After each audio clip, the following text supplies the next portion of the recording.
But it's funny as well, because like you had two names. I just remembered. I started off as Dazzling Darren's Disco, just because the first lights I could afford belonged to someone who had their name put in lights. Right. So I went along with that name to pretend you were called Darren. That's lovely. That's great. Is it worth it? Brilliant. And then it went on to Pilkins making music. Yeah. That's great. Anyway, should we have some more music? Cause, Yeah, we've go been on. waiting for hours. What are you going to play, Carl? We've got the Cooper Temple Claws. Oh, brilliant. Yes, Steve Merchant here. Merchant. Steve Merchant. Yeah. Okay, don't keep saying it. And Carl, obviously, yeah. Now Stop fiddling, Carl. We've been digging around in Carl's office, haven't we? As ever, Rick. He's a little bit nervous about this. Well, But he doesn't need to be. I don't think he is. You just need to trust us, Carl. Just trust us. Trust us with the music. Trust us with the speech output. Trust us with the... That's easy for me to say. Yeah. But I'm conscious, Rick, that sometimes perhaps we're a little ill-prepared on the show. And I just wanted to make sure that we were sort of keeping ourselves abreast of developments, changes at the station, policy. You said breast. Thanks. Policies particularly, and I was lucky enough just to stumble across this, and I feel that actually a couple of weeks back we were a little ill-prepared, because we hadn't read this. Yeah. This is the XFM, information. It's the guidelines, if you will. Sure. On how to react to deaths, disasters, and other news emergencies. Yeah, and there's very important ones, like a royal death, there's like, Well, there's certain criteria. I mean, obviously, the general guidelines state that occasionally something will happen in the world that prompts XFM to break away from the normal programming and react to our audience's feelings of shock or grief. As broadcasters, we have a duty to think They're not carefully talking about our show there, are they? They're talking about something happening No, there. all shows. I mean, no, like people being caused grief, just Carl's on the air. Right. You mean like, I mean a bigger event. A royal dying. A royal dying or some kind of, major disaster. Sure. We should be able to tailor our output to show that we feel the same way as the audience in these times of trouble. Oh, definitely. That would never involve the station shutting down completely, Rick. No. I want to reassure you of that now. And it would never involve playing classical music or stopping all speech content. Sure. Because they put that in there because a lot of stations, that's exactly what they do. Exactly. But XFM have deemed it that we don't have to go completely down the line there. We have to do it in our own little way. People need company at times like this. Yeah. And should be able to look to us for both factual information and emotional reaction. Sure. We simply have to change our tone and our playlist to show that we're all feeling the same thing. Right. Be it, oh my god, I can't believe this is happening, or, well, it's pretty sad, but she was 101 after all. And that's actually in that That's document, what it actually says in the general guidelines. That's as they are stated. If you should hear about the death of a major royal, this is information that... You're actually reading this, by the way, Yeah, aren't I'm you? reading this out. What you should do is say nothing about this on air under any circumstances. Drop all the ads and promos from your schedule. And if Chris Smith, the news guy, is in the building, get him in the studio immediately. Yeah. That's what it says, Carl. Yeah. If Smitty is, I don't care where he is, I don't care if he's on holiday. Let's phone him up now and tell him someone's died. To see how he would react. Get him down there. See how long it takes him to get down there. Where does Smitty live? Because I know where he lives. He lives in a cave and he slides down a pole. And he gets into a car. His butler is up there and he sorts things out. I suppose the approach there is that only Chris can deliver this tragic news. Yeah. If it was you or I... Yeah, it wouldn't have the same. Do you remember the XFM, as it first started, it launched the day after, Princess Diana died? I know. And I'd never done radio before. I was nervous enough. And it was launched, and it was, Because was it the first night? Because what I've forgotten, actually, until you mentioned that then, is of course you used to host your own phone-in show. God. I'd forgotten all about that. Yeah. Oh man, I gave that up after a week because it was just too stressful. I have never seen a man so petrified. I know. He spent all his time preventing people getting through on the phone lines. Yeah. He just wouldn't let people come on air. And for when I had to go on air, right, my mates sort of like came over the first day, and they were mucking around, and I was having a drink with them where I was still working. I was going, I've got to go on air in a minute, and I was like, drinking shandy or something, because I was saying I didn't want to be drunk, and I kept saying, don't swear.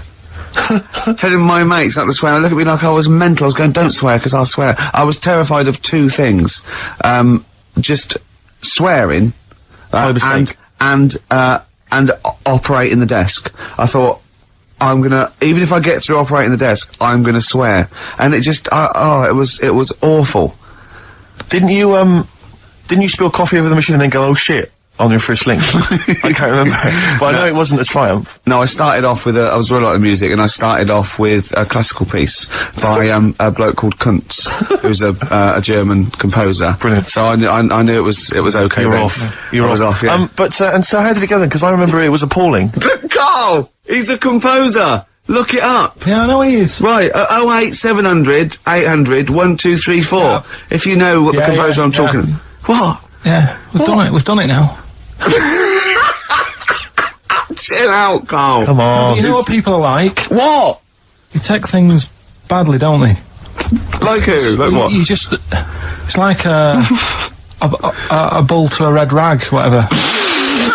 Yeah, but the thing is that we say bad words and we get in trouble. But I was listening to Heart the other day, and they played Luther Vandross, and that song, was it Never Too Much, Never Too Much? Play a little bit. The lyric in this is disgusting. Woke up today, looked at your picture just to get me started. Hear that?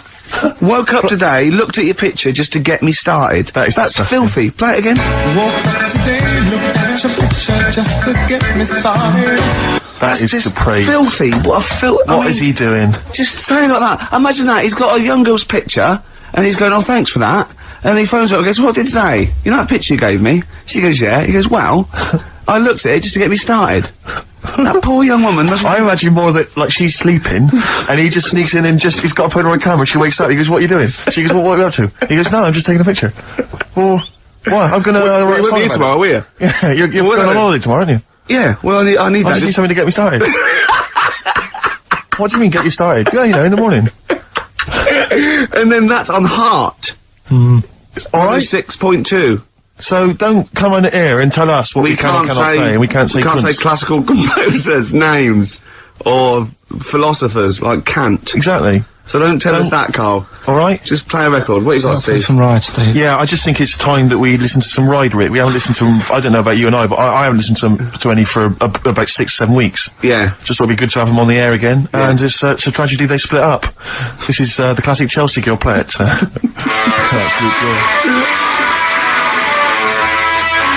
My lifetime. I know, yeah. Right, It was a great sound. But influenced lots of bands at that seems to time. be, yeah, Sort of the old Britpop thing and the Wall of Sound and...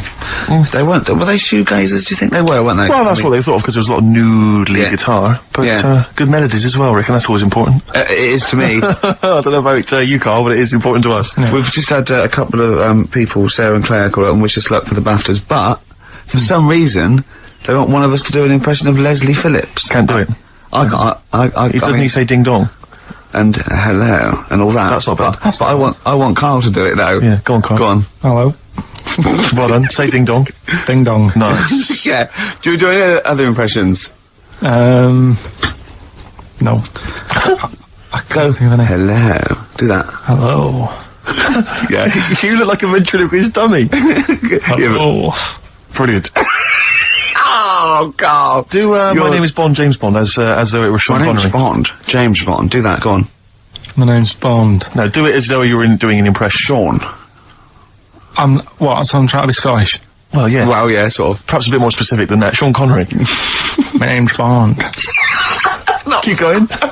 My name's Bond, James Bond.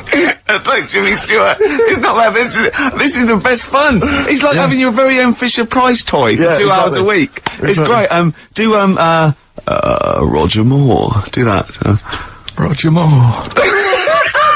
Phyllis Spears, Percy Sugden. I'm licensed to kill. Anyway, she just said. No, this is a great game. No, that's enough of that. We'll come back to this another time. Yeah, anything you want Carl to do.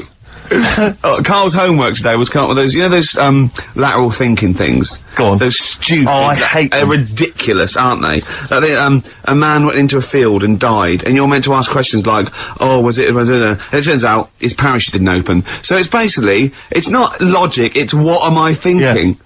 Well, there's that one where there's a man in... This is the worst I've ever heard. Yeah. A man is found dead lying in a phone box. Right, his wrists are cut, he's bled to death, and there's glass everywhere. Yeah. Right, and the phone's hanging off the hook, right? Yeah. What happened to him? I know this, yeah. Right, do you know what the answer is, Carl? It's ridiculous. He was a fisherman. Yeah. He was on the phone, someone asked him how big his fish was, he did that gesture like fishermen always do to say it was much bigger than it actually Put was. his arms out. His arms went through the glass, and he slashed his wrists, and he died. Why would you do that with someone on the phone?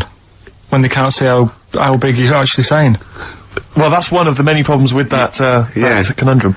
Yeah, not the point we were making, but again, good. I mean, you're there. That is good thinking. Yeah.